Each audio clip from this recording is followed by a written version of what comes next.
After the crash, the billionaire played dead until the janitor's words broke her open. The crash happened at 11:47 p.m. on a Tuesday in November, on a stretch of wet highway outside the city, where the streetlights had been flickering for weeks without anyone filing a repair order. Margaret Sinclair did not see the other vehicle coming. One moment she was reading a contract summary on her phone while her driver navigated the rain. The next, there was a sound like the world folding in half, and then nothing. She woke before the doctors knew she was awake. It did not happen gradually, the way people described regaining consciousness in movies, a slow brightening, a gentle return. It happened the way a person surfaces from being held underwater, sudden, violent, desperate. Her eyes did not open, her body did not move, but her mind arrived all at once, sharp and terrified, into a room that smelled of antiseptic and recycled air. The light pressed against her closed eyelids in a flat, white sheet. An IV line pulled at the crook of her left arm. Something was taped across her face. Oxygen, she realized. A cannula, and her chest rose and fell in a rhythm that felt borrowed, not her own. She tried to lift her right hand. Nothing happened. She tried her left.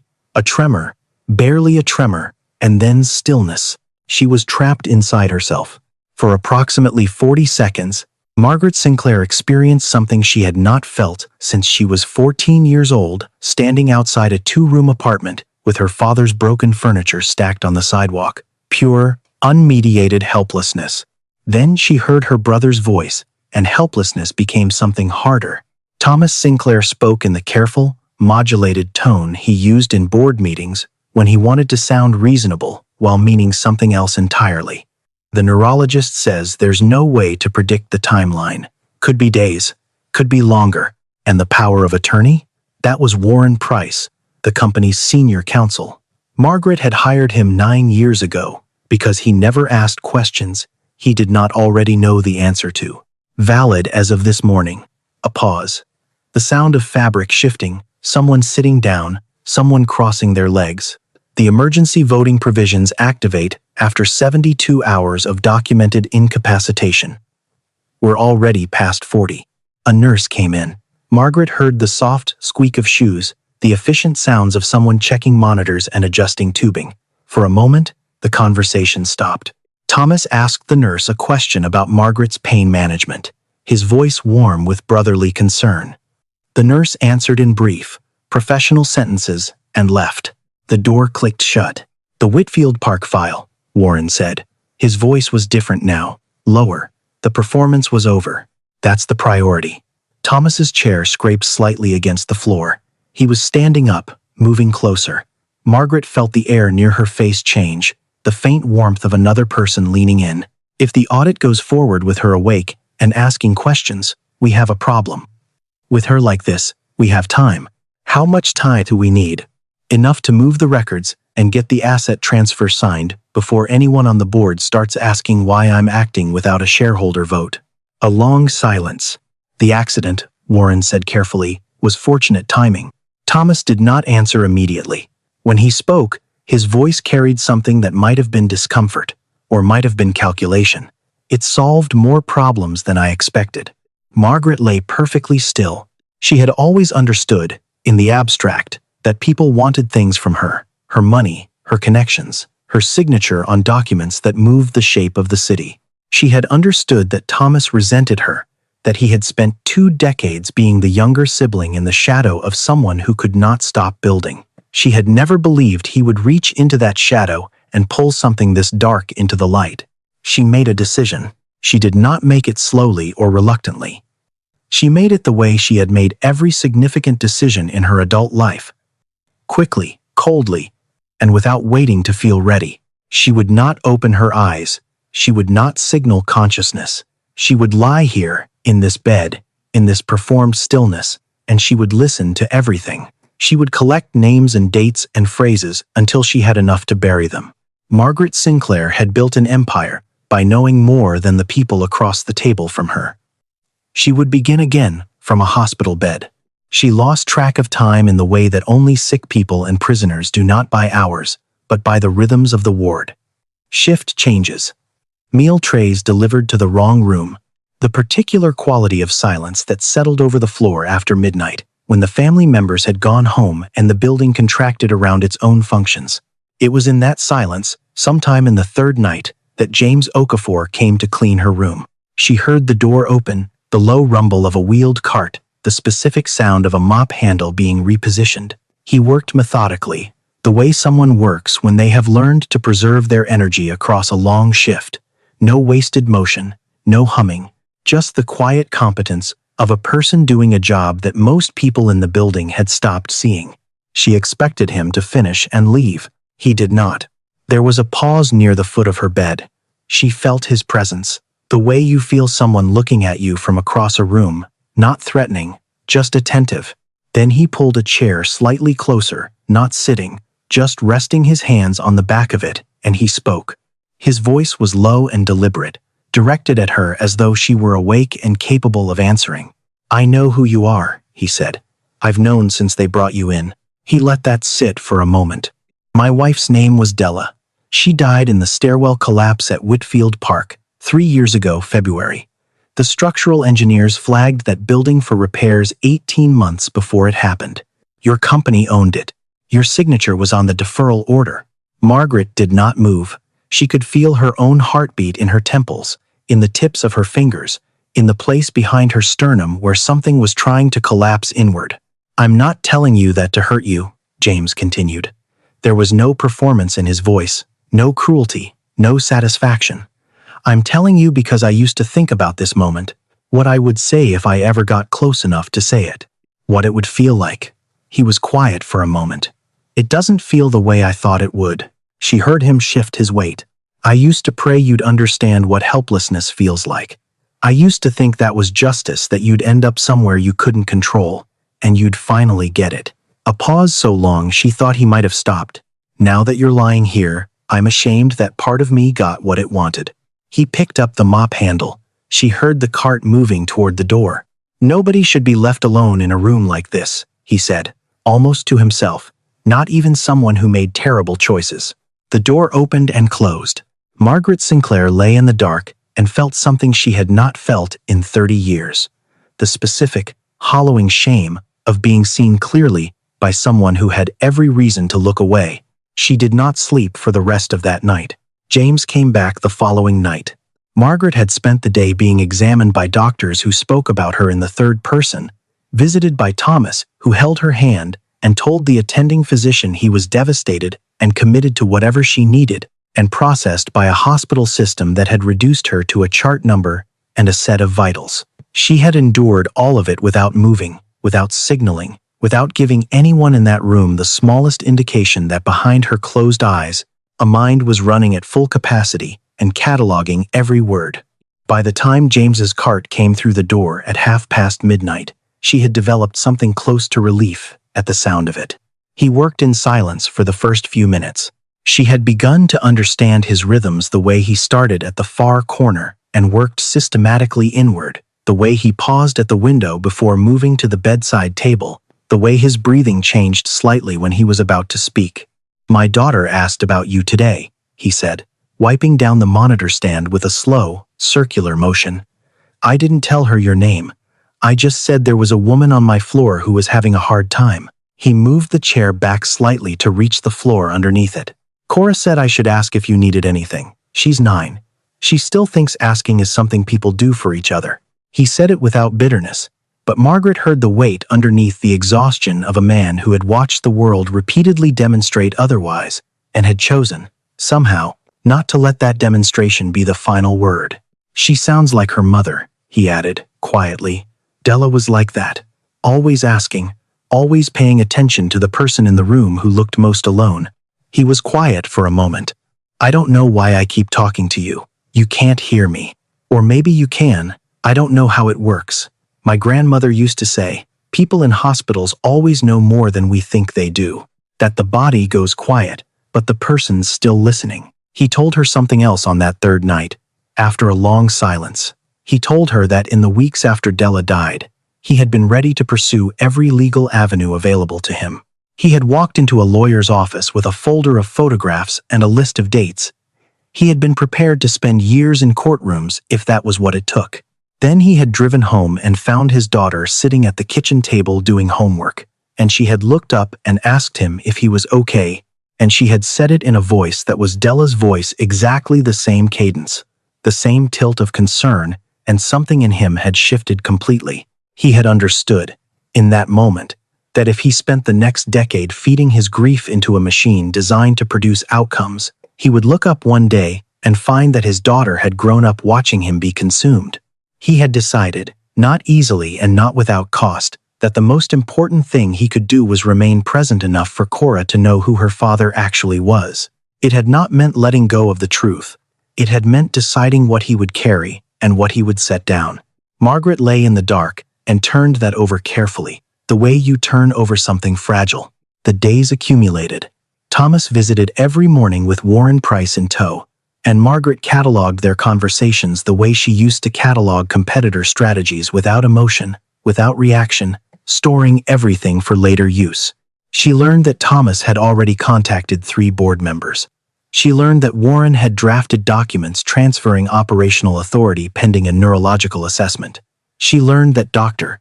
Clement Hargrove, whose name she had not previously known, had been consulting on her case without her primary physician's knowledge. She also learned, in the way you learn things, when you have nothing to do but think, how much she had not been paying attention to before. She had developed Whitfield Park in 2014. She remembered the project, remembered the numbers, the investor meeting, the ribbon-cutting photographs. She did not remember the engineer's report. She had not personally reviewed it. That level of operational detail had passed through the company's project management office and landed on her desk as a cost summary with a recommended action and a signature line. She had signed it. She had signed it in the same motion she used to sign 100 other documents in a given week, not carelessly, exactly, but without the weight the moment deserved. A cost deferral, a maintenance delay, a number in a column. Della Okafor had been 37 years old. She had been walking down the stairwell of that building because the elevator had been out of service for 11 days. A separate maintenance issue, also deferred, also a number in a column when the landing gave way. Margaret had known the broad facts of the incident. Her legal team had settled with the family before it reached litigation. She had approved the settlement figure the same way she approved the deferral, efficiently, at a distance, by the numbers. She had never once thought about who was on the other side of the signature line. The memory arrived without warning on the 4th night, the way certain memories do not summoned but surfacing, as though the stillness of the hospital room had given it permission. She was 14 years old. It was December, a hard, cold December in a city that had not been kind to her father that year or the year before. They were standing outside a building on a street she still remembered the name of, Fletcher Avenue, the middle of a block that smelled of exhaust and restaurant grease, and her father was carrying a box of kitchen things because the movers had said 2 trips minimum and he was trying to do it in 1. The new apartment was on the 3rd floor. It was smaller than her bedroom had been in the house before the house was gone. Her father had cried once that year, in the car, when he thought she was asleep, and the sound of it had done something to Margaret that she had spent the next 3 decades building walls against. She had stood on Fletcher Avenue in the cold and told herself she would never be in this position again. She would never be the person standing on the sidewalk with everything she owned in a cardboard box. She would never need anyone badly enough that their betrayal could take everything. The promise had worked. She had kept it. She had built the kind of life where no one could take anything because she had made sure there was always more property, more leverage, more control, more distance between herself and the girl on Fletcher Avenue. She understood now, lying in this hospital bed at 48 years old, unable to move her own hand, that the promise had not only protected her, it had also prevented her from being the kind of person who looked at an engineer's report and thought, "There is a woman in this building who will be walking down these stairs." Her fear of helplessness had turned her into someone who made others helpless. The realization did not arrive with dramatic force. It arrived quietly, the way guilt arrives in the middle of the night, not as accusation, but as a door opening onto something you have been avoiding for a very long time. On the 5th night, James could not find childcare and brought Cora to the hospital. The girl sat in the hallway outside while her father worked. Before James left that evening, he stopped at the foot of the bed and said Cora had insisted on bringing flowers for someone and had left them at the nurse's station because she did not know which room. Then, through the gap of the half-open door, Margaret heard Cora's voice, asking a nurse if the flowers could go to the sleeping lady, and something inside Margaret Sinclair, something she had been maintaining through sheer structural willpower for 34 years, began to crack. She did not want to wake up to reclaim her company. She wanted to wake up to apologize. On the 6th day, Thomas came in with Warren and Dr. Hargrove, and they stood at the foot of her bed and finalized the transfer. A private neurological facility. A controlled environment. Hargrove would oversee her assessment. The language they used was clinical and reasonable-sounding specialized care, optimal recovery conditions. But Margaret had spent enough time in rooms where people said one thing and meant another to understand exactly what was being arranged. Once she was in Hargrove's facility, she would not be coming back until Thomas decided she could. She tried to move. Her fingers contracted, she felt it, a genuine fist beginning to form, but it lasted less than a second before the effort collapsed. Thomas was looking at his phone. Warren was reviewing a document. Neither of them noticed. Thomas leaned down close to her, close enough that she could smell his cologne, the same brand he had worn since college. She had given him the first bottle. She remembered that, and he said, very quietly, near her ear, "Even if you do wake up, no one's going to take the word of a medicated woman with a head injury over 2 witnesses and a treating physician. So rest, Margaret. You've been in control long enough." He straightened. He spoke to Hargrove about the transfer logistics. They agreed on the following morning and left. In the silence after the door closed, Margaret lay still and felt the cold spread from the center of her chest outward, the way it does when a person finally understands the full shape of what is happening to them. She had no move left. The body that had carried her through 48 years of discipline and ambition had become the instrument of her defeat. And Thomas, her brother, the boy she had taught to read a balance sheet, the person she had assumed would always be, in some final accounting, on her side, had leaned down close and told her to rest. She had never in her adult life felt so completely alone. It happened the night before the transfer. Margaret had heard the accusation building over the course of the day in the way she had learned to hear things in fragments, in the spaces between official conversations, in the particular shift of tone that indicated someone was constructing a narrative rather than reporting one. A bracelet, gold, belonging to the patient in room 417, missing since Tuesday.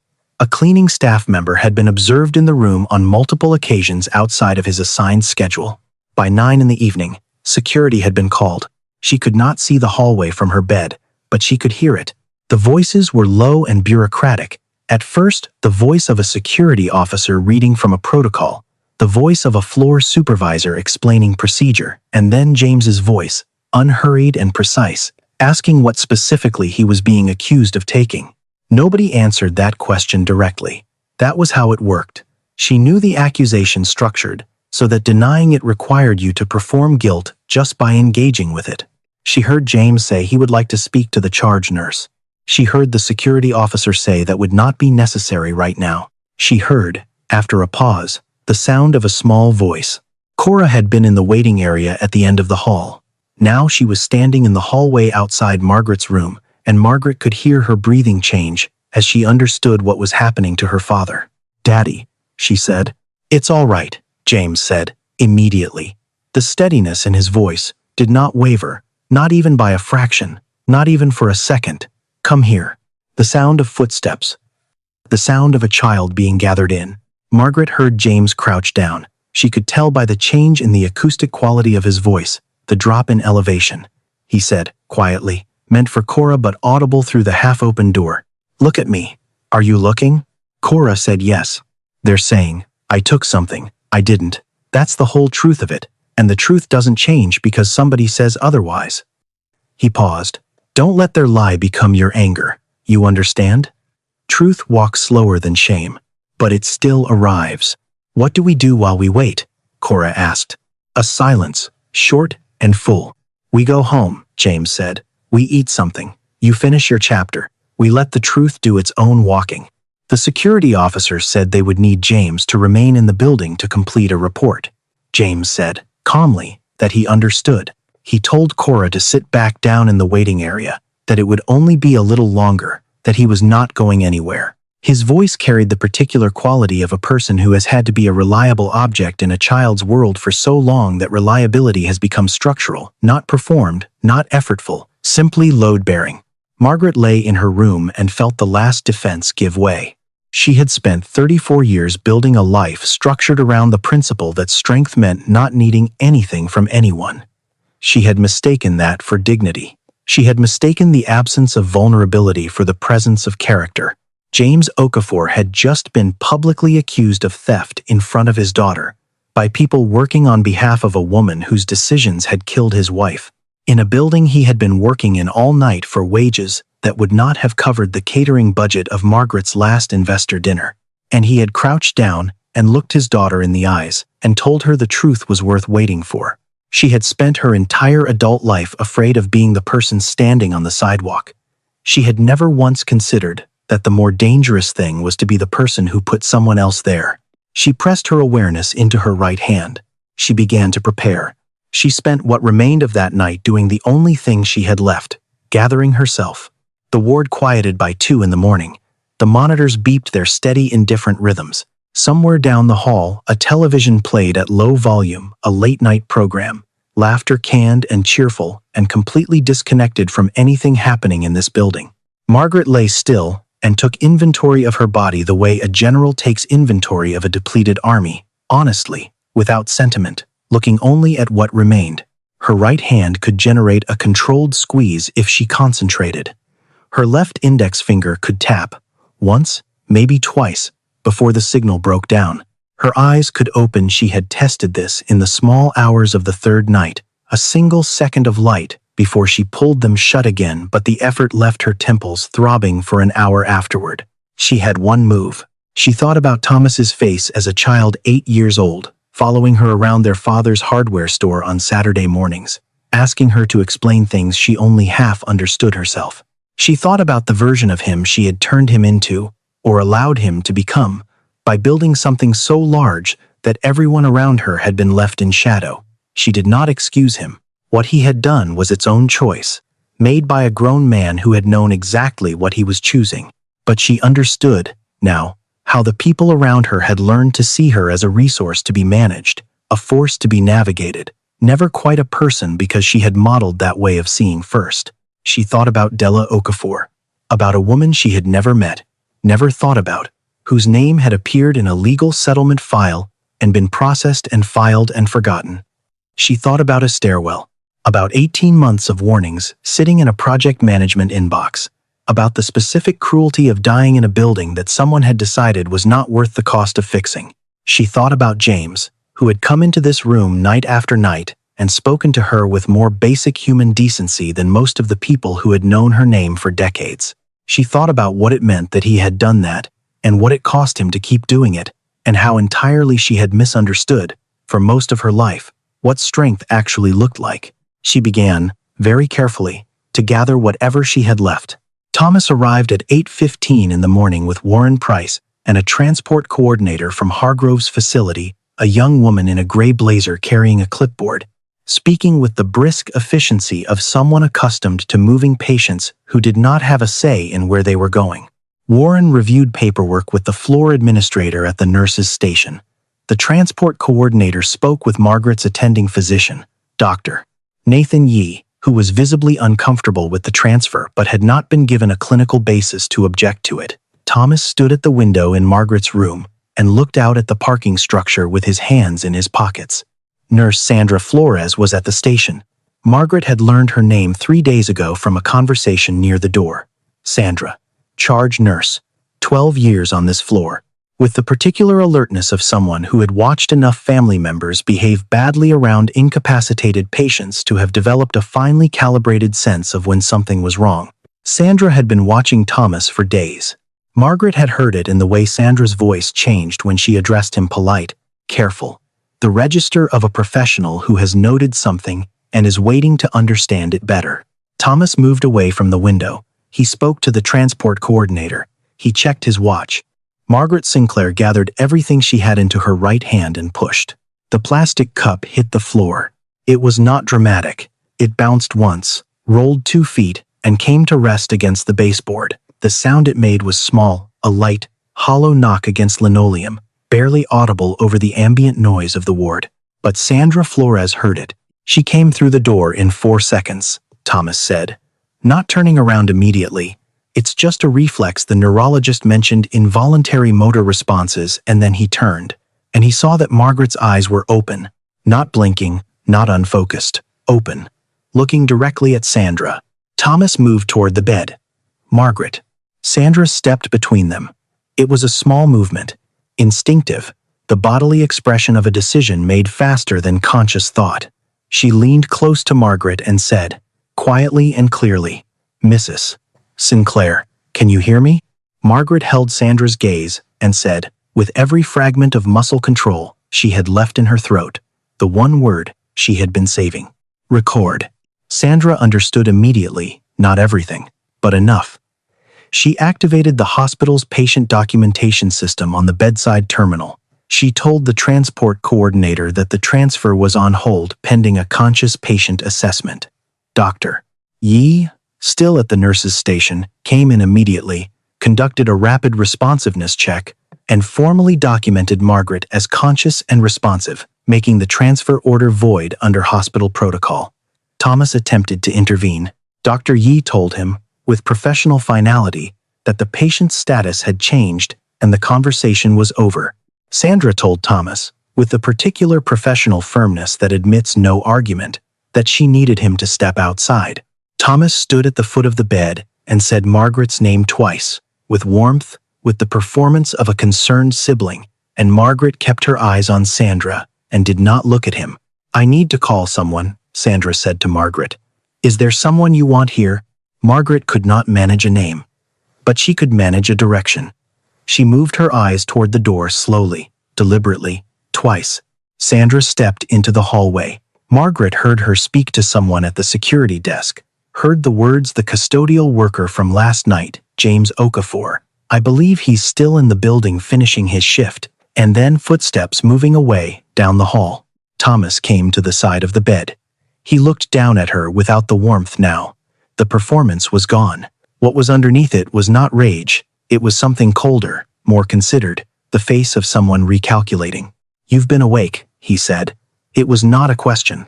Margaret looked at him without expression.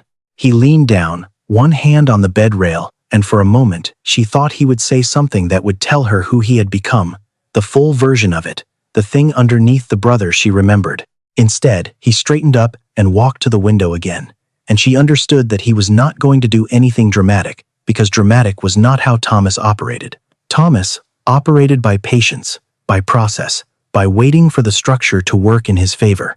He believed the structure still might. He was wrong.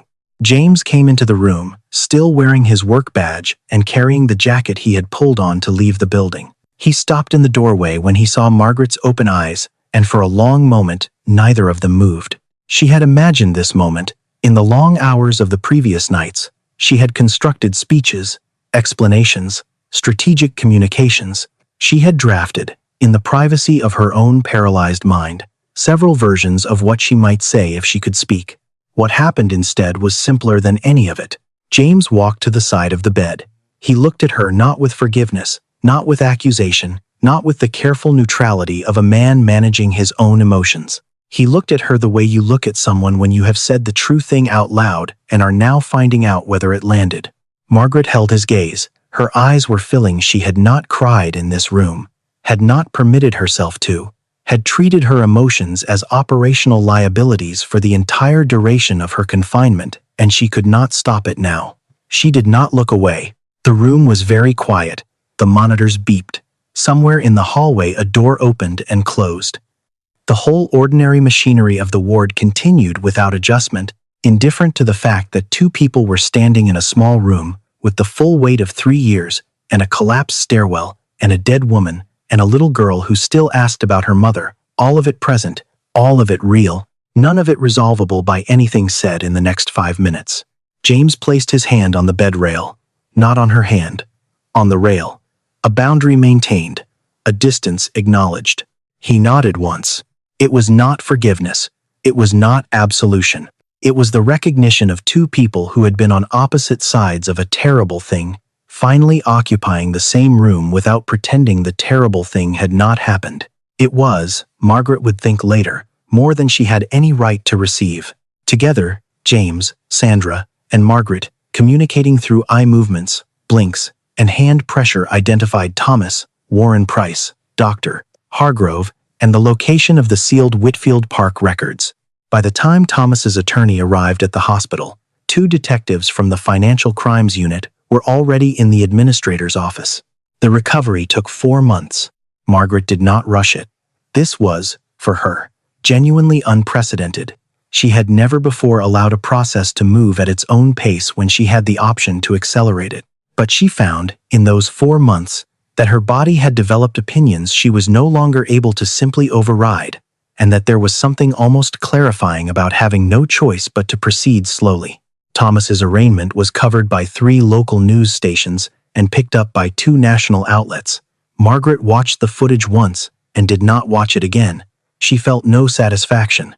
She had expected to feel satisfaction and found instead something closer to grief, which surprised her, and then did not surprise her. Because Thomas had been her brother for 48 years before he had been her adversary for 1 week, and those 48 years had been real even when they had also been complicated. Warren Price negotiated a cooperation agreement. The information he provided accelerated the timeline on the housing investigation considerably. Dr. Hargrove surrendered his license in lieu of a formal board hearing. The false theft accusation against James was formally withdrawn and documented as fabricated, with a written record entered into the hospital's security files. The floor supervisor who had initiated it, acting on instructions from Warren Price, resigned before the internal review was complete. James did not pursue additional legal action. When Margaret's attorney asked if he wanted to, James said he had what he needed: the record corrected, his name clear, his daughter's understanding of the event accurate. He said he was not interested in outcomes that required him to keep returning to the worst year of his life. Margaret wrote that down in the small notebook she had begun keeping during her recovery, not interested in outcomes that require returning to the worst year. She returned to it on the days when the old reflexes reasserted themselves, when she caught herself calculating leverage instead of considering impact, when she felt the familiar pull of control tightening in her chest like a fist. She testified before the State Housing Authority in March, seated, her voice still slightly uneven but her memory precise. She did not present herself as a victim of her brother's ambition. She presented herself, accurately, as a person whose own practices had created the conditions that made Whitfield Park possible, and Whitfield Park was not, the investigators confirmed, an isolated case. 3 other properties in her company's portfolio had documented safety deferrals dating back more than 5 years. The families affected numbered in the dozens. She stepped down as CEO. She opened the sealed records. She established an independent tenant safety board with genuine legal authority, not advisory, not symbolic, but binding, with the power to halt construction and compel disclosure. The housing records, when fully unsealed and reviewed by independent investigators, documented safety deferrals affecting 22 properties over a 9-year period. 11 families had experienced significant property damage attributable to deferred maintenance. 4 had experienced injuries. 1 family had experienced a fatality. Della Okafor was the one.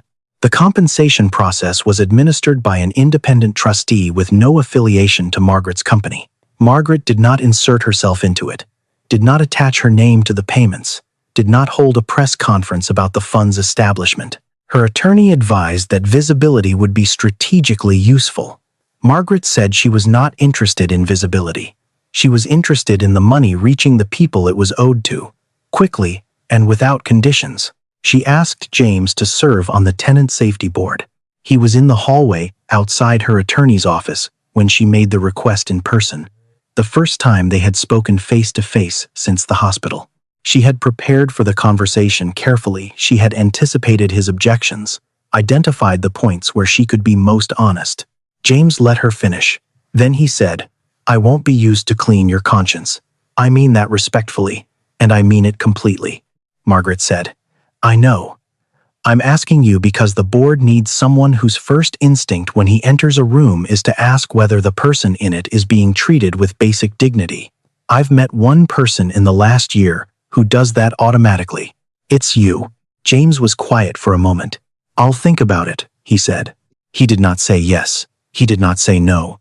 He walked to the elevator and pressed the button, and Margaret did not call after him, did not add anything, did not try to improve her position. She had made the case. The rest was not hers to control. He said yes in April, by email, 3 sentences, no explanation. The Tenant Safety Board held its first formal hearing 6 weeks after James joined it.